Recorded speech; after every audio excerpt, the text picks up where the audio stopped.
إذا حاب تتعلم مجال جديد يجيب لك دخل إضافي فالكورس ده عشانك. الموشن جرافيك واحد من أقوى المجالات في سوق العمل والرواتب فيه مجزية جدا. في الخليج بتبدأ من 4000 ريال. هنتعلم أساسيات المجال في فيديوهات تطبيقية بسيطة تقدر تنقلك من المستوى الصفر للمستوى اللي بيخليك قادر أنه تستخرج فيديو موشن جرافيك من البرنامج بكل سهولة. كل اللي عليك تنزل برنامج الافتر افكت والإليستريتور وتبدأ من بداية الدروس عشان تقدر تستفيد من الدورة. أهلا وسهلا بكم في فيديو جديد على قناة إليش، قناة متخصصة في مجال الموشن جرافيك والأنيميشن. فلو انت جديد ما تبخل علينا باللايك والاشتراك بالقناة، ولو عجبك الفيديو ما تنسى تعمل مشاركة لواحد يقدر يستفيد منه. ويلا نبدأ على الفيديو.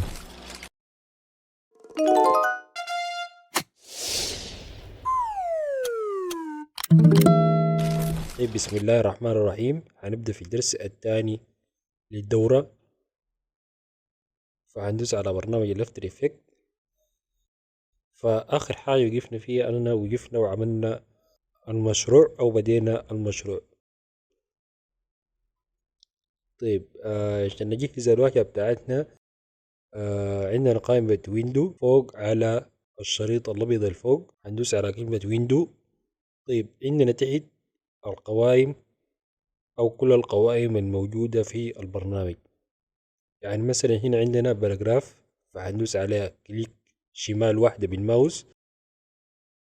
فزي ما هنا شايفين ظهرت لنا كلمة باراجراف أو القوائم المساعدة. طبعا هنا هتظهر لنا القوائم المساعدة. طيب، عندنا هنا مثلا القوائم دي قاعدة فوق زي كده، مثلا دي الديفولت، دي مثلا الريفيو، دي مثلا قائمة تعليمية، دي مثلا سمول سكرين. فمثلا نشتغل بالستاندر. دي كلها قوائم ممكن نشتغل بيها. حتى عندي واجهة باسمي كنت شغال بيها، هنا عندي نافذة ظهرت لي فهطلع منها. طيب، هرجع مثلا من ورك سبيس. من ورك سبيس عايز اسينشال جرافيكس، فهدوس على اسينشال جرافيكس. طيب، ظهرت لي الواجهة بالطريقة دي، فأنا عايز أعدل عليها بحيث إنه أقدر أشتغل عليها من غير ما تضايقني في الشغل. فكل اللي هعمله أنا هسحب كلمة essential graphics، هي نافذة كده جنبها 3 نقاط أو 3 خطوط، هضغط عليها زي ما شفتوا بالجنبة ظهرت الحواف زرقاء. طيب، عشان نسحب كلمة essential graphics نخليها هنا. أنا عايز أسحبها أخليها هنا عشان تفضلية جزء من المشروع. هنا طبعا واجهة الفيديو هتظهر لي هنا. فعشان أفضل كلمة essential graphics هضغط على كلمة essential graphics وهسحب. طبعا في الماوس ظهر لي أنه باللون الأسود، وتحته في عبارة عن مربع. المربع ده عبارة عن النافذة، ممكن أحركها كده. أنا لسه ضاغط على الماوس، ظهرت لي زي ما شايفين في مربع بالجنب تاني له شكل رباعي برضو. ممكن أخدها هنا أو هنا أو هنا أو فوق برضو أو هنا تحت. يعني في أكتر من خيار، ده 1 2 3 4 5 6. هنا برضو، لكن هنا 5 خيارات. ممكن نخليه تحت، ممكن نخليه في النص، ممكن نخليه باليمين، نخليه بالشمال. أنا مثلا عايزه تحت زي ما شايفين ظهر لي هنا تحت، لكن أنا ما عايزه. فهدوس كليك يمين وهدوس عليه كلوز بانل. طيب، لو عايز أجيبه ممكن من ويندو هختاره تاني من القائمة دي. كل النوافذ موجودة هنا. أي حاجة محتاجة هتلقاها، أي حاجة محتاجة هتلقاها هنا. فكل اللي عليك انك تفتش عليها وهتضغط عليها وكده بتكون اخترتها. مثلا انا عايز البريفيو، اخترتها فظهرت لي.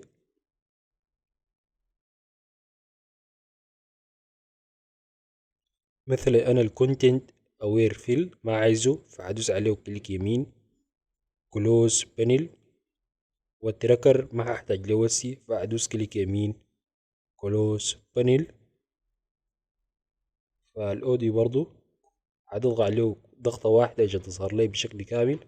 بعدين كليك يمين كلوز بانل الانفو، كليك شمال واحدة، كليك يمين واحدة، وحاضغط على كلوز بانل كده قفلت لي الواجهة. لو داير اتحكم القوائم دي حاضغط عليها ضغطة مطولة وهسحب فنزلت لي تحت. دي برضو حاضغط عليها ضغطة مطولة وهسحب كده ظهرت لي تحت. هنزلها تحت آخر حاجة فكده قدرت أتحكم فيها، أو ممكن أخليها معاهم بالطريقة دي. طيب ممكن أتحكم برضو كده بالشكل بتاع النافذة أو كده.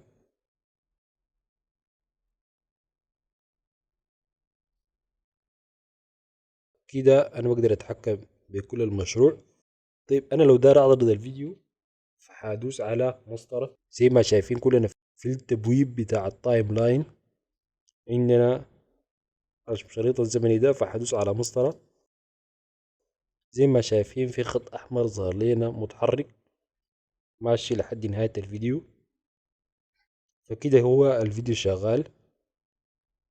تاني حيرجع في شكل لوب تاني، لكن عشان ما في طبقات أو ما في لايرات في المشروع فما هيظهر لنا فيديو. فحندوس على مسطرة تاني يوقف لنا الفيديو وظهر لنا مؤشر الأزرق في الثانية تقريبا رقم 6. طبعا هنا عدد الفريمات هنا 12 فريم، وهنا بتم ثانية. عشان أقرب ممكن أدوس على زوم إن من هنا إن تايم، زوم إن تايم كده. هنا عندنا سلايدر ممكن نرجع لنا لورا شوية. طيب عندنا هنا الفريم 0 والفريم 12، وعندنا 1 ثانية. ممكن أقرب تاني هرجع لورا شوية كده. عندنا الفريم رقم 4، الفريم رقم 8، الفريم رقم 12، الفريم رقم 16، والفريم رقم 20.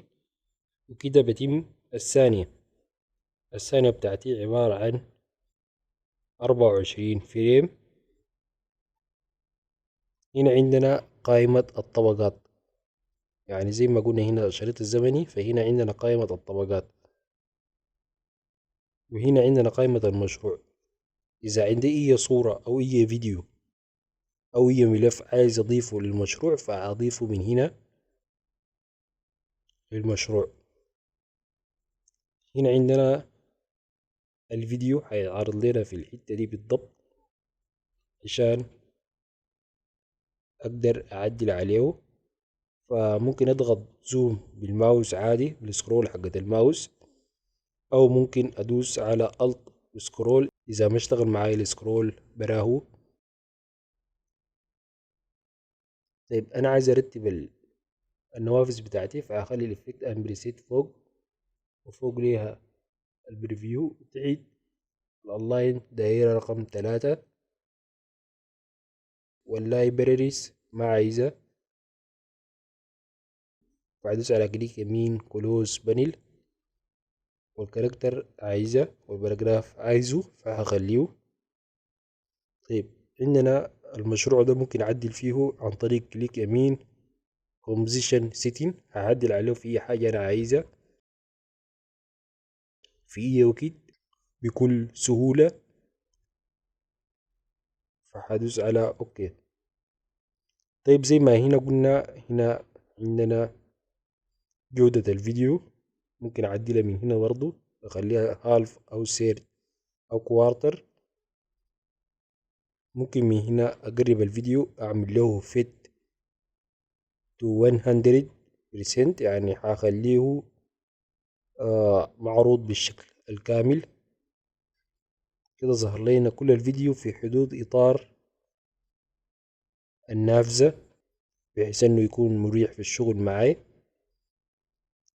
طيب لو عايز أكبر الشريط الزمني تاني هعمل زوم أوت كده،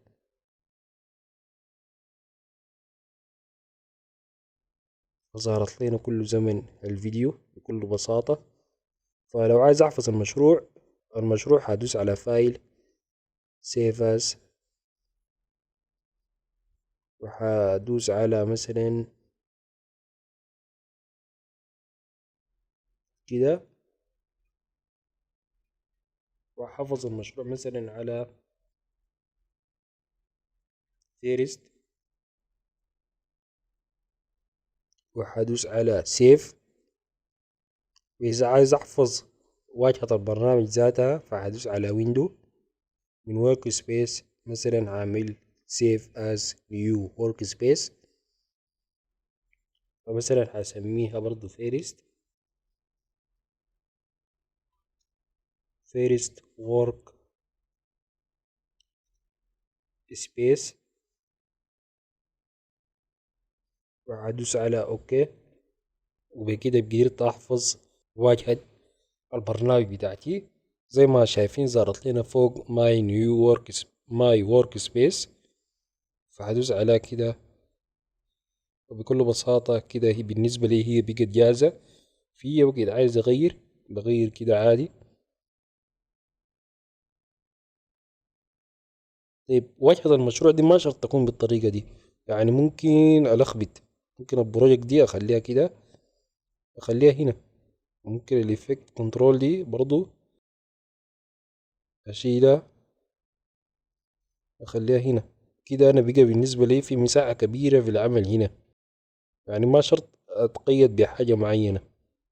ممكن دي أنزلها تحت على سنة تكون مع باقي المشروع، بحيث إنه ما تضايقني في الشغل. طيب ظهرت لنا واجهة بالطريقة دي بالشكل الكامل فجأة. بكل بساطة حدوس على حرف الزال فرجعت لي كده.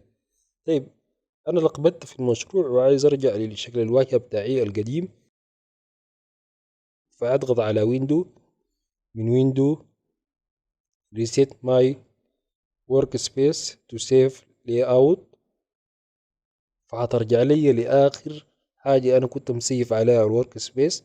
طبعا أنا عدلت فيها لكن ما حفظتها، فبكده قدرت أرجع لشكل الواجهة بتاعي. ودي حاجة كويسة جديد في البرنامج. في كل برامج أدوبي تقريبا هتلقى الحاجة دي، انك بتقدر تحفظ الورك سبيس بتاعتك على اساس انه تلقى كل النوافذ اللي هتساعدك في الشغل. ودي هتحفظ لك جزء كبير من وقتك ومن تعبك طبعا. فلازم تظبط واجهة البرنامج عشان تسهل لك الشغل. وده كان الدرس الثاني في الدورة. نلقاكم في الدرس الجاي، وشكرا جزيلا.